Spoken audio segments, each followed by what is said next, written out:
is in place, and he is really seen as an unqualified president. He didn't want the job.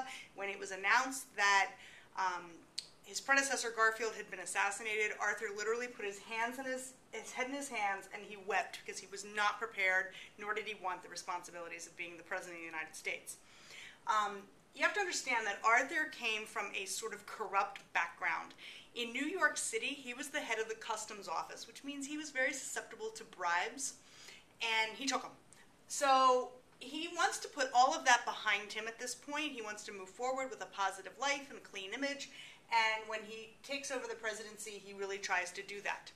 So during his term as president, the Pendleton Act of 1883 is passed. And that is because of the situation with Garfield being assassinated. It sets up a merit system in the government whereby you have to actually be qualified for the job you're going to get, the appointment you're going to get from our government. You can't just get it based on patronage anymore. So in order to do that, to determine who has the merit to be given a job and who doesn't, they set up the Civil Service Commission. And it's the Civil Service Commission's job back then, as it is today, to present candidates with a test that they have to take to prove their aptitude for particular jobs. So if you want to work for the post office, you have to take the civil service exam. If you want to work for the government in a capacity, you have to take the civil service exam. That's still true today. Now, the election of 1884 is going to pit Republican James Blaine against Democrat Grover Cleveland. This is a big election. Notice the green stars. So because Cleveland wins, and he is the first Democrat since Buchanan in 1856 to win the presidency. So we have this long string of Republican presidents, and then we have Cleveland. Okay? Now, why does he win? He wins because some Republicans who were just disgusted with their party and they didn't like Blaine at all, they defect from the Republican Party, and we call them mugwumps. What a name. And they are largely what's going to push Grover Cleveland over the edge to win. How close is the election? Pretty close. It's a narrow win again. He wins by 29,000, that's it, 29,000 popular votes. It's a very close election. So, during his term in office, Cleveland's, the main sticking point is the tariff. The tariff is still really, really high since the Civil War. The North in the Civil War had to raise the tariff, and they did that with the Morrill Tariff Bill, which really ticked off the South. It was one of the reasons they left the Union. And then the Morrill Tariff Bill stayed in place and was even increased during the war in order to raise money to fund the war. So the Morrill Tariff Bill is still in place in 1884, and Cleveland suggests lowering the tariff, because we have a surplus in the Treasury of $145 million. We don't have that today. We're running deficits. Back then, they didn't. Cleveland requests a lower tariff rate, and this is hugely unpopular. Remember who this would be unpopular with? Northern manufacturers.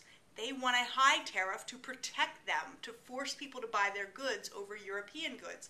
Well, this is a really unpopular move, and Cleveland's going to pay for it politically. So he also, Cleveland is, in the election of 1888, Cleveland is hounded by scandals.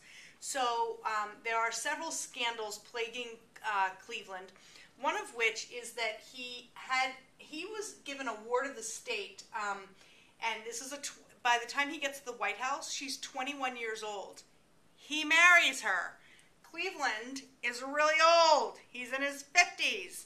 And he marries his 21-year-old ward of the state. This is essentially his daughter, his adopted daughter, and he marries her. He marries her in the White House. Yikes. And then it was said that he also beat her when he was drunk. He would get on these drunken rages and he would beat her. Now, that was a rumor. We don't know if it's true or not. She's not around to tell us. But scandal really plagues Cleveland. He also had a couple of extramarital affairs when he was married to his first wife, and he had a child out of wedlock.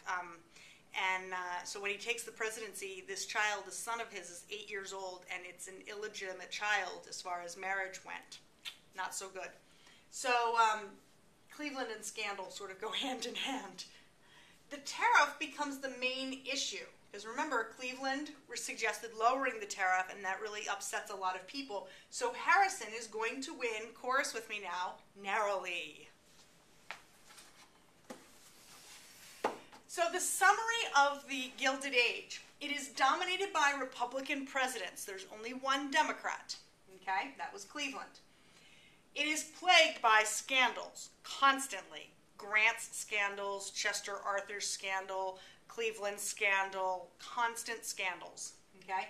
And it's blurred by flip-flopping politics, whether it's Congress changing from Democratic to Republican control or whether it's narrow presidential wins.